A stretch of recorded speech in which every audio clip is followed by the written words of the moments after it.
Mr. Keith Blackborg, when he is not skiing down the hill, skiing down some double black diamond slopes, he is a financial consultant that helps business owners make work optional in 3 to 5 years. Who doesn't like the sound of that?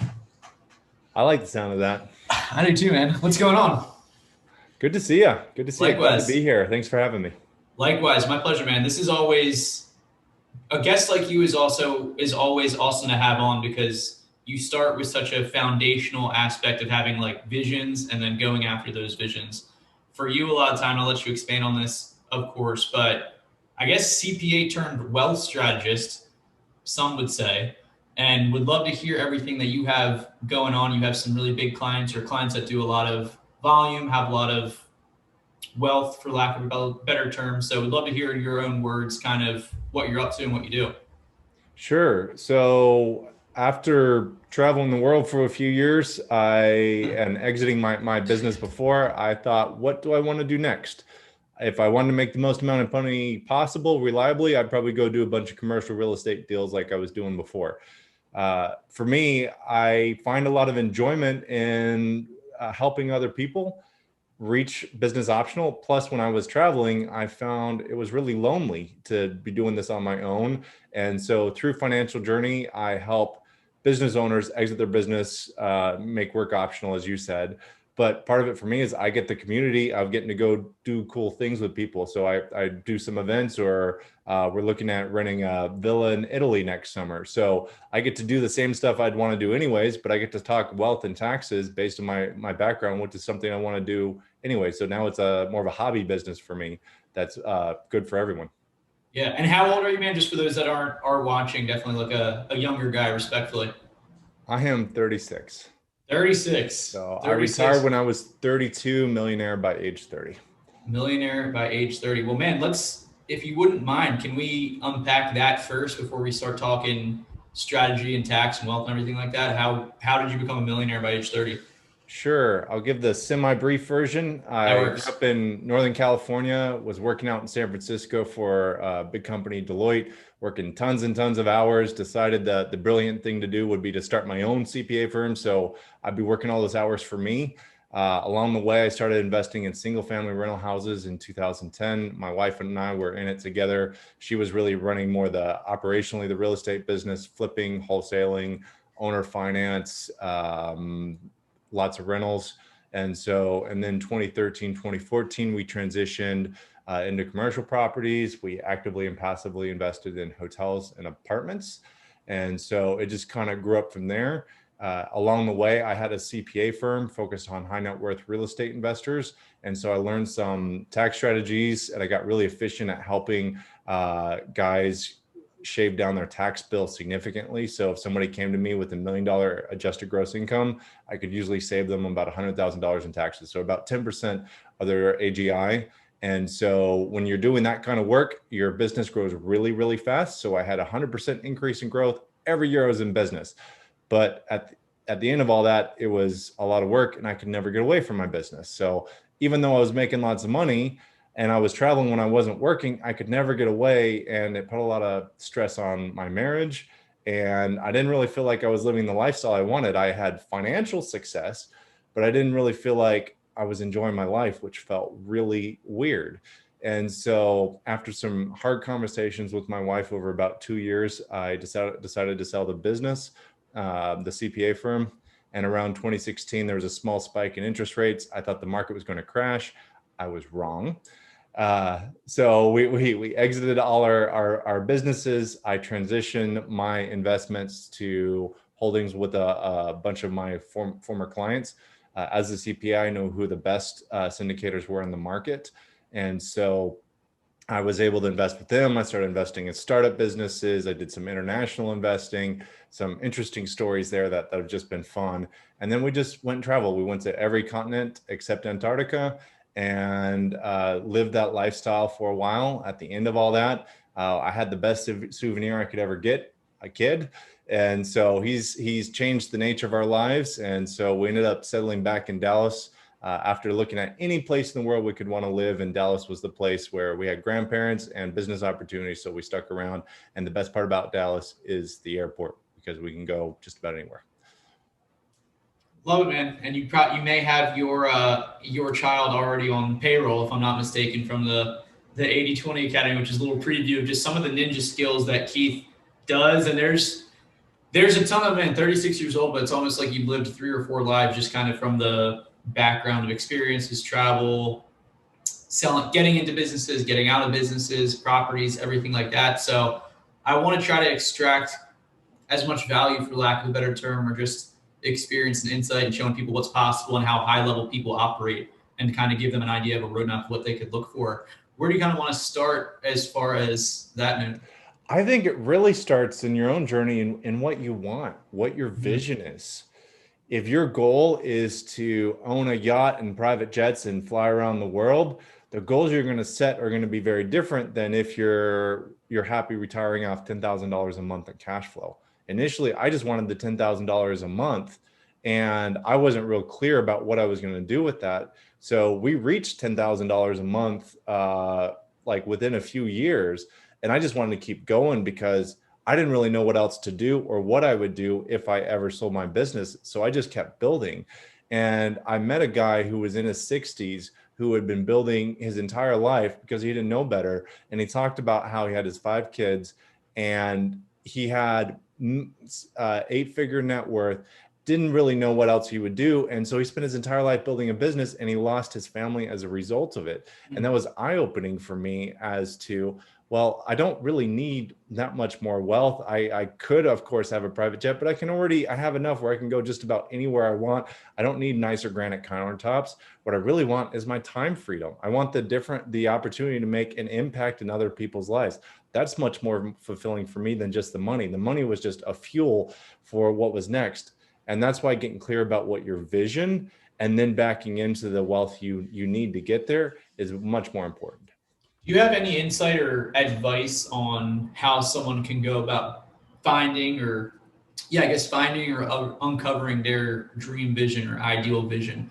I know that's a little bit of an open-ended question, but I'm interested to hear your philosophy being at such a high level and you got there at such a young age. So for me, there's a couple of resources. So I will work with clients to help them get their vision. But the people I learn on how to get clear on my own vision were one, Lifeinaire. It's a group that helps people set their life vision, or Simon Sinek about having your why. That's a great book on. Start with why. Yep, start with why. So knowing where you want to go, that was a hugely impactful for me. And then my vision has changed over time too. And for some people, they can get clear, they know what they want when they're asked. There's other people though who really struggle with what else would they do if they weren't working, and that's why that's almost more of a journey within itself to determine. You sometimes have to go out and try things to see what resonates with you. Mm-hmm. That's one thing I came and I took down in my notebook here. Start with why. I'm going to re-listen to that on Audible. One thing I kind of came to peace with, kind of on the back end of that response there, was you're allowed to pivot and adjust your why, or it doesn't need to be absolutely perfect before you start kind of planning. Just kind of think of it open-ended. And that's something I struggled with years ago, was like, oh, I don't have a perfect why. I don't have everything calculated, but like kind of can get just more general, have something out there and you can pivot and make adjustments on the way. Yeah. So a ship is a lot easier to steer once you have a little momentum. So I'd rather you get headed in the right direction about what you think you want. And as you get closer, you can adjust a little bit, but you're going to get a lot more clear about what you like or don't like than sitting still, not doing anything. Mm-hmm. Love it. Love to hear it. So once we kind of have a vision laid out, where do we go from there? And I know this is going to be, it's a little bit of a general question because people have vastly different visions, from 10K a month passive to, their own private jet that says Keith on it. Yeah. So that's where we back into the amount of wealth that you want. So if your goal is $1 million a month in cash flow, some people really have that goal. That feels like a lot for some and not enough for others. But $1 million a month in cash flow, you might think that might take 30 years to get there. And $100,000 a month in cash flow might be, it's not incremental, meaning that you take different actions, have different goals based on the higher goal you have. And so the point is to get clear about what you want.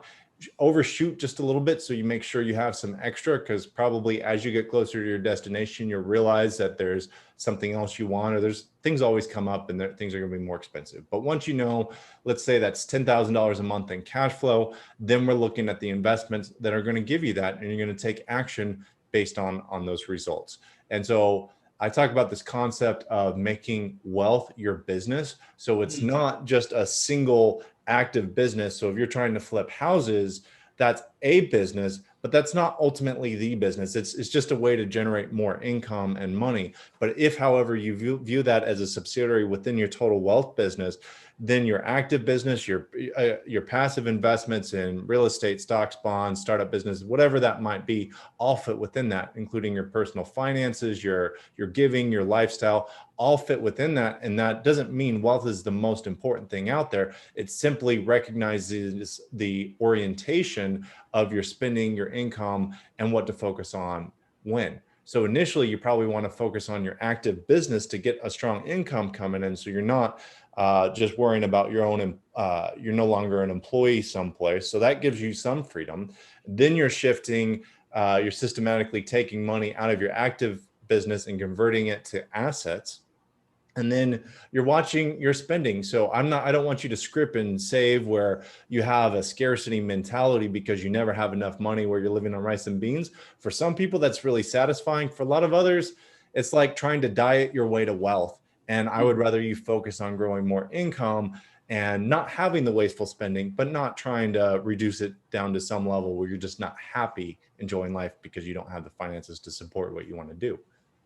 Beautiful, man. That was huge. The orientation to that mental framework I even told you before of seeing your wealth as the business, or wealth as the business, was very illuminating for me.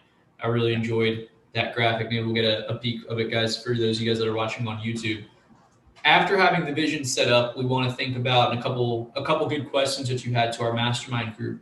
In kind of thinking about that, was thinking about the cash flow that you need to retire, why you want freedom. Like I said, I'm going to go back and listen to Start With by Simon Sinek on Audible, and also another kind of like another exercise question that you had, and then we could move forward. I just don't want to miss these three.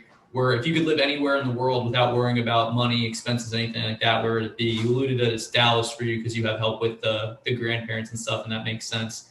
But think about those questions, guys. Why do you want freedom, and where you would live anywhere in the world if you didn't have to worry about money and expenses? And then I'll let Keith touch on that, and then continue along the wealth of business and whatever we want to transition into. So to build on that, there's three things I want people to focus on in building their wealth business. So first and foremost is focus, determining where you should be applying your energy. You can't focus on anything. That defeats the definition of focus. So maybe it's your active business that's going to get you further faster, and you're focusing on increasing your savings for investment. So you've got money to put in a great deal when one comes along, or maybe later you're focusing on increasing your rate of return on your passive investments, and there's less focus on your business.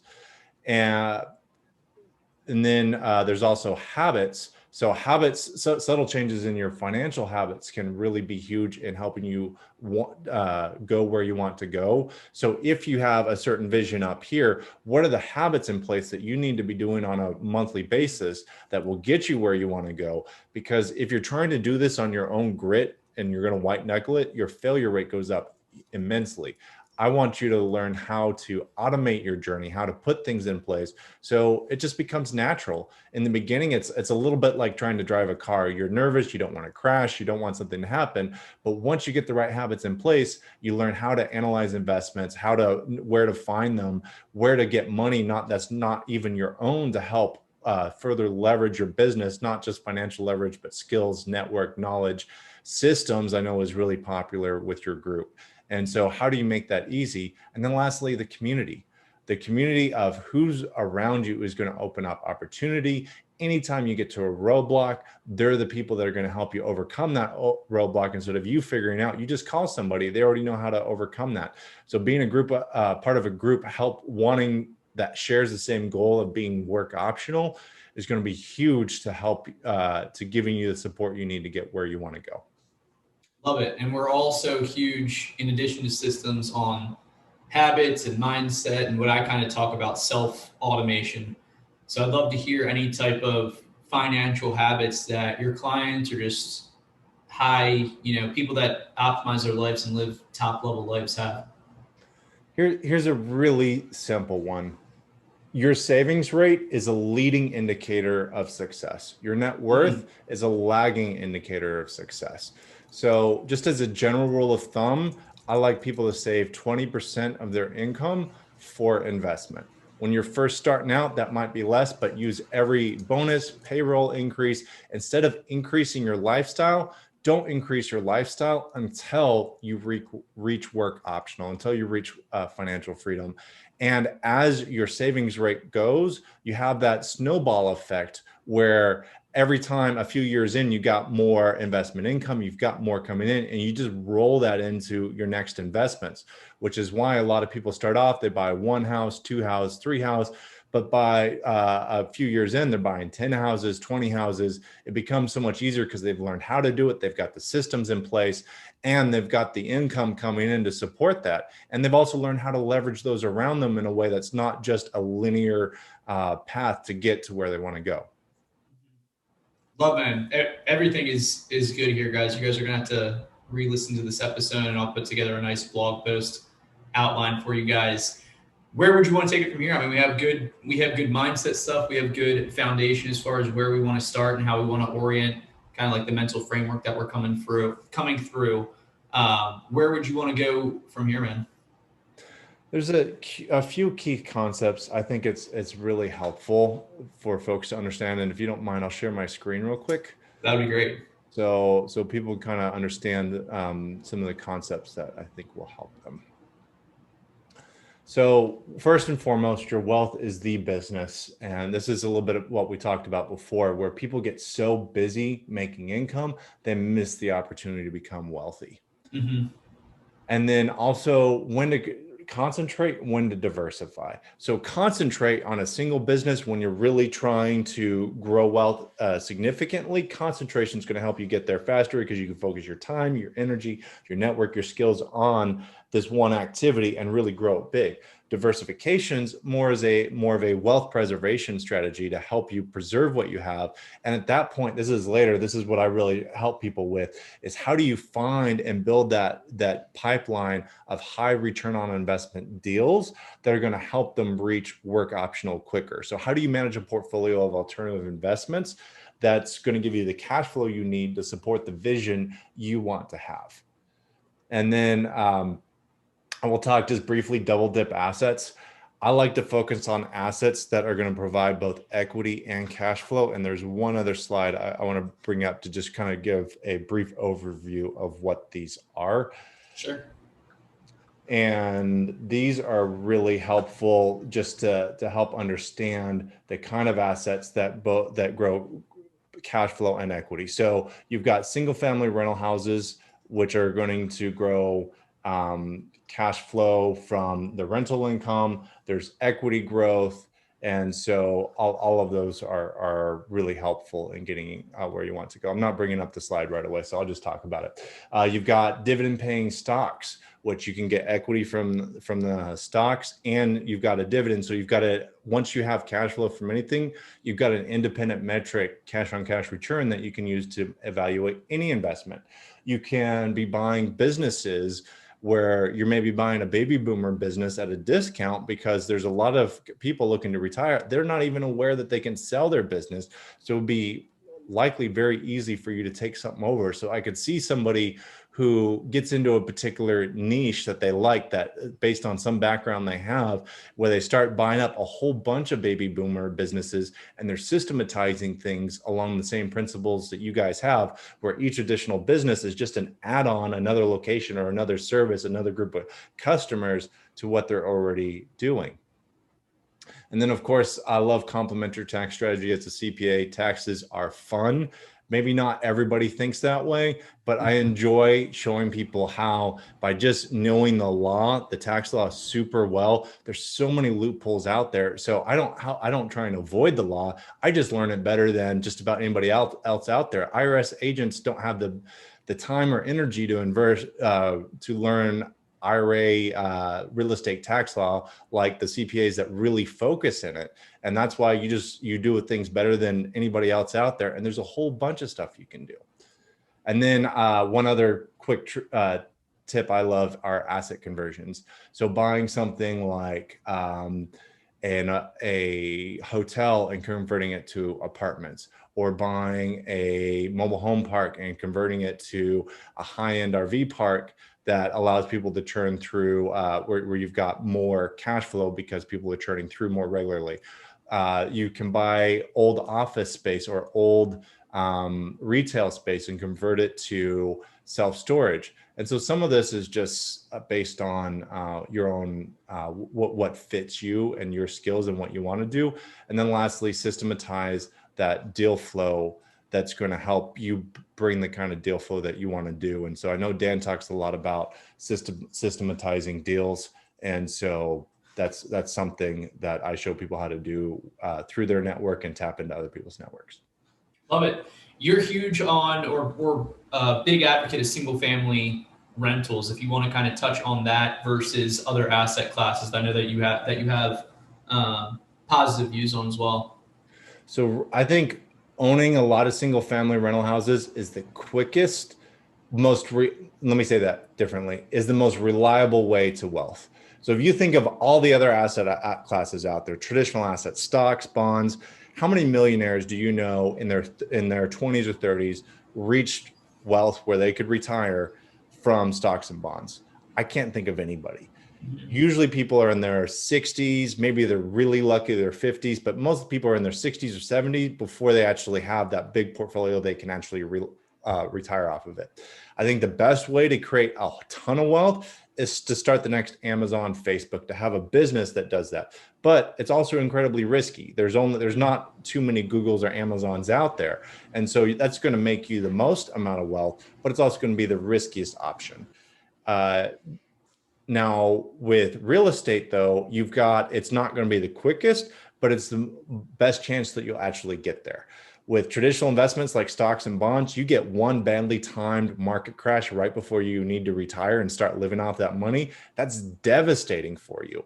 Even with business, if you fail, that first business fails, you can start again and start multiple times. And presumably you're learning from your mistakes. And it's just a matter of time before you hit some level of success. Maybe you're not hitting the next Amazon, but back to single family rental houses, you've got a mixture of both assets and business in real estate. And so that combination of experience really allows you to use that experience in a myriad of ways. You can take a real estate business as a single family investor, you learn all sorts of valuable skills from accounting to deal flow to managing sales. And you can parlay that up into larger commercial properties. You can take that into another business. It's a great way to grow capital. You're getting cash flow and equity from your investments. You got the depreciation. You've got the from a leverage perspective, you got the most favorable financing out there. So if you compare to getting a business loan,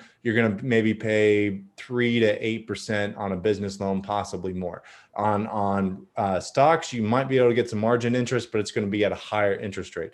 Versus real estate, you can be at 2.5 to 4% on an interest rate, which is insane because with inflation, I saw inflation in May was at 5%. And I think that number is low because it's a flawed metric. So you're actually getting paid to buy these assets. And that's why I think it's so easy to buy single family rental houses. The debtors believe it's the safest asset class between what I just talked about out there as well. Love that, man. You have a great perspective, obviously, and great way of breaking everything down. In general, what are some ways that you would save money as being a landlord on taxes, or some advantages you have as just holding real estate in general? I know that's kind of, like I said, a general question, but ways of getting around that, maybe like income manipulation or changing income. Like, what are some ways of going about that, just in general, to touch on that people may not know? Yeah, let's talk. I give 2-hour presentations on this, and I know everybody would be fascinated by a 2+ hour conversation on taxes. I am, but not everybody's like me. So we'll cut it down to some of the most interesting stuff. Cool. So, I know this is, and just to let you know, Keith, this is great stuff. I mean, it's definitely going to be a special episode, but this is great stuff, and the people that follow the show are going to appreciate kind of this type of episode mixed in with everything that they talk about, which is more systematizing and focusing on the core business. Excellent. There's actually one thing I want to share real quickly that's a great visual to help people understand how this can all work in tandem to help. There's a kind of a series of strategies that somebody can really use to. There we go. And thank you. Cool. You can see my screen? Yep. So I want to talk real quickly, cost segregation studies. This is going to feel like most people are like, you can only do this on the big stuff. This is where you're taking a property and you break it down between like the appliances, the fence, the carpet, etc. And that's going to be typically done on apartment complexes, but you can go out to kbkg.com and they do a software calculation on up to a $500,000 value on a property per property. You can get a software calculation done for $400. It's a great way to split up your assets. So this is one way to increase your depreciation. You can accelerate your depreciation. There's 50 and 100% bonus depreciation. Some of that's going to taper off here. That's another way to get a ton of depreciation early. You don't have to do a cost segregation study. You can do it in the year you need it. So for example, if you were to say be selling a bunch of businesses and you've got a ton of ordinary income this year, then maybe some of your other properties you do a cost segregation study on, and that allows you to generate enough ordinary losses. So you only have capital gains, meaning you're only taxed at 15 or 20%. Or if you've got zero ordinary income, then under the tax brackets, the first $80,000 of long-term capital gains is taxed at 0%. So this is one way to help time the deductions when you need it. You can also get a partial disposition. So if you're replacing an old roof with the new roof, you're ripping off the old roof, so you can get a deduction for ripping off the old roof because you're trashing part of that original asset. So if you bought a house for $100,000, 5 years later, it's worth $150,000. You're spending $15,000 on a roof. Then that ratio of $15,000 to $150,000 is a 10% deduction or 10% ratio on the roof. You're going to go back to your original house and say $10,000 off is the immediate loss. You don't have to do this. This is an option. So I know I'm talking through some of this quickly, and some of this is just stuff you can go out and look up on your own. And I just kind of want to give you an idea of some of the options to legally manipulate what you want to do. Disposing of old assets. One of the main things that people get hit on is they're selling houses at some point, and all that depreciation that people told you was tax-free, it's really tax-deferred. You've got to recapture all that depreciation at sale unless you do some of the things that we're talking about. So you can, all those old assets like the appliances that aren't being used anymore, you can just scrap them, meaning that they're no longer used, and so you no longer have depreciation. Or special allocation of sales price. So meaning people sometimes will put, let's say, appliances into their rental houses, like a washer, dishwasher. Well, that dishwasher we know doesn't appreciate in value, but if you bought a house for $100,000, you're selling it for $200,000, then your typical CPA is going to say, oh, you doubled your money, so we're going to spread that $200,000 sales price equally over all your assets. Meaning if you bought a $500 dishwasher, now we're saying it's worth $1,000 at sale. We're going to recapture all that depreciation at your ordinary tax rates, which means you're going to have a big bill. I'm the guy that says, hey, wait a minute, a dishwasher doesn't appreciate in value. If it's been used 5 years in a rental houses, it's become worth less. So maybe it's got to be worth something, maybe $100. That's probably even generous if I would put it out on Craigslist. So in my case, I'll say it's worth $100. It limits my depreciation recapture to $100. And now I've got more capital gains instead of income tax to ordinary income. I can do loss laddering, meaning if I'm selling one property and buying a new property, I can buy that new property use of like cost segregation studies, accelerate the depreciation, do the partial disposition of assets. And I can use all those losses to offset the ordinary part of the gains of the property I'm selling. And meaning I only have long-term capital gains rates again. And so I'm back to really low tax rates. And so this is one way I'm able to legally play with the tax rates for people and help plan this stuff out. You can, a lot of people are aware of 1031 exchanges, investing in opportunity zones. You can use death to avoid taxes too, unless they change the law here shortly, but that's more of a one-time strategy. So I suggest you use it carefully. I know that was a lot, but I wanted to check in and see if you had any thoughts or questions. That is, I mean, it's a ton of great stuff here. And I love that it's going to open up some eyes or just show some essentially 80-20 leverages just for keeping more of your money and just being able to keep more of your focus. Cause that, what I was almost thinking, like, as you're going 0.23, I'm like, man, where does someone start as far as outsourcing this from either the jump, or maybe they're already wholesaling and looking to hold on to some properties? What's step one? Like finding a referred or recommended tax strategist or real estate CPA? Because it seems like a lot of your strategy revolves around real estate, of course. Yeah, that's my audience here too. So there's a ton that you can do. The point is to find a CPA who's really comfortable with that stuff. And I will admit that's tough to find. So going on to either to your local RIA or other national group and asking, who do you guys use as a CPA is a great place to get started, but expect them to pay extra. So I knew when I was in business, I charged a lot more and for a tax return, but you got a lot more in return. I'm not just mindlessly putting software in or using some VA overseas to do this stuff for me. I'm the most value I would add at the end as an investor myself. I could look at your tax return and say, hey, your insurance is too high. You need to go protest your property taxes, or you need to go talk to this agent and get on a different kind of policy. And so when you've got that kind of a person who understands the business, they're going to spend more time in your return as a result. And that's why when people would complain about $2,000 for a tax return, I'm like, hey, look, I just added $20,000 worth of value and I can show you how to do it. You can go to the other guy who's going to charge you $500, $800, but you're going to pay a lot more in taxes as a result. So the true cost of a CPA is somebody who not only is not their explicit bill, but what they save you in taxes as well. So out of clarity, I'm no longer doing tax preparation, which is part of the reason why I'm just willing to give this away. I used to, a lot of the strategies I would do in customized plans, and I would charge $10,000 to $50,000 a percentage of the savings for somebody to do this. So at this point, I've got nothing to gain from a tax perspective by not just giving this away. Love it. Quick question here that's not directly on topic. When you were in your days of doing real estate transactions full time, what were some of your best ways of finding properties, which I really kind of define wholesaling as like kind of like an art of finding discounted properties? You want to talk single family or single family? Yeah, single family. Yeah. So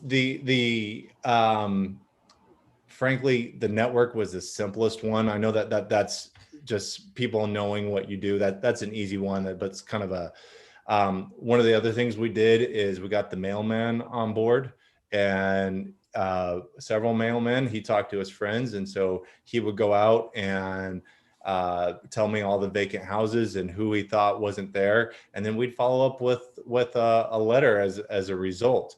Or whenever we'd buy one property, we'd simply ask who else is available. It became a kind of a matter of life. We'd just be driving through neighborhoods. We'd see properties that looked dilapidated and we'd find out about them. Probably the best deals though I found was when I started getting into the commercial space and was able to take assets and repurpose them to something else. So for example, we bought a hotel that was an independent brand, and it was doing, I think it was 42% on occupancy. We branded it and then took it up to 88% occupancy and gave a 50% return to our investors in 2 years. So all of that stuff, and a lot of what we learned on the single family side really helped us scale up. Also buying in volume. So I used to be director of acquisitions for a hedge fund, bought 875 houses for them in 9 months. And the way we did that, it was through a strong network of wholesalers. We were always the guys that were ready to buy quickly. We were on top of our game. We could evaluate the entire market. So everything that came out on MLS, we had a fancy Excel spreadsheet that plugged into Zillow. I think they've since changed some things. You can't quite do it the way we were, but we would get a download of every MLS property in all the major metroplexes in Texas. And we would auto sort all the deals just based on the Zillow value versus the listing price, and based on kind of a repair number that we create based on age, number of bedrooms, square footage. We would come up with an estimated repair, and we were able to quickly sort all that. And then we had a team of agents who were going out and making offers, or we were buying at auctions. So just, you get to a point where you systematize things enough where you're doing enough volume, you really get in tune with your market. You know what's hot, what's not. And so if you're living and breathing this every day, I found I knew what was going on in the market in certain areas I knew I wanted to buy in better than anybody else out there, better than the agents, because I was looking and doing this every single day and doing so much volume. So the point is, as you do more of this, you get better at just knowing what's a good deal, and people know you for doing deals. And if you're easy to work with and you're willing to pay the commissions, as long as it makes sense for you, deals just start coming to you. It's easier to steer a boat that's already moving, some may say. Exactly. I love it, man. Every answer or just every talking point has great, just actionable, either actionable items or just great philosophy and insight from someone high level like yourself. I'm curious kind of what your current investments look like across the board, and kind of personally curious of what you're looking to do moving forward. You're still in your mid 30s and don't really need to work. You've made work optional for yourself, of course, as we talked at the beginning of the show. But I'm kind of just curious what you're looking to move forward, and we kind of end on that note there.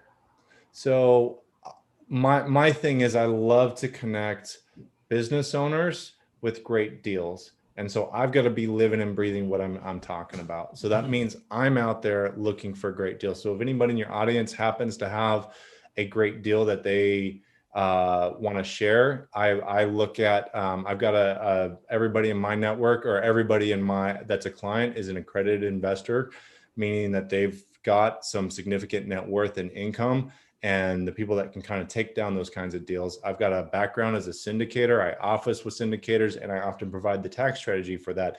So sometimes I'll partner with people and help them with the legal and tax stuff, because I've done it so many times before, or the structuring that's a win-win for both the syndicator and investor. I only work with people or do partnerships or JVs whenever it's a win-win for both of us. It's got to make crystal clear sense on both of that. So that's where I'm happy to connect with people. Myself, I make some money through Financial Journey. I also will syndicate something when something interesting comes up. For example, I put a deal together, that a fund that ended, the fundraising ended in April, where we were out buying gold mines. So a lot of people are talking cryptocurrencies or precious metals. If you remember, I like double dip assets, things that cash flow and get equity. And having gold in a safe maybe provides some equity, but there's no cash flow. Cryptocurrency, there's maybe some ways to do it where you can loan it out. I get that. I really like things that I can touch. And so owning a series of mines that were actually environmentally friendly is a way to get equity and cash flow. And that's where sometimes things are interesting. So I will probably syndicate maybe 2 to 4 deals a year where something really makes sense. And I'll bring that to my clients and people that are interested in that kind of stuff. And then personally, what else have I invested in? I like invoice factoring. Are you familiar with that? So in this case, in the example of the deal I'm working on right now, there's a utility company out there that has steady cash flow or has seasonal cash flow. And so their contractors will do work for them, but based on whether it's cold season, hot season, where their cash flow is, they might not pay the contractors right away.